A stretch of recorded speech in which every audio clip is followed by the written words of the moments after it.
Nga pala naririto ako sa sakop ng Sablang dito sa May Masla.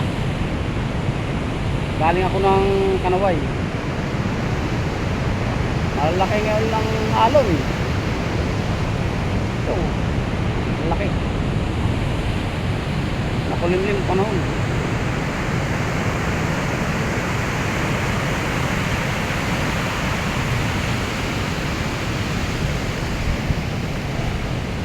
Dumahan ako doon kay Kuan,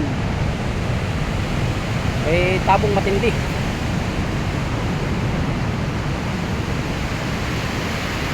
Kanina kami si Tabong na nalulungkot. Siyempre nawala ang kanyang mahal sa buhay, kaya ako'y nakikiramay sa kay Tabong hanggang sa kanyang mga pamilya.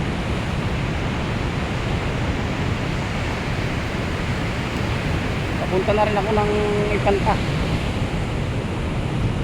Wala ngay gamit yung i-video ng konti at aking upload mamaya. Wala na akong pang-upload.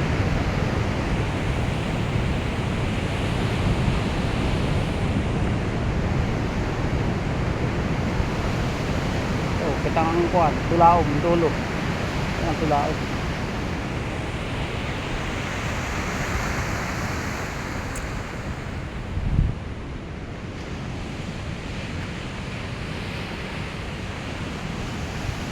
Sige mga brad, pupunta na ako sa aking motor at medyo parang uulan na, eh baka tayo abutin pa ng ulan.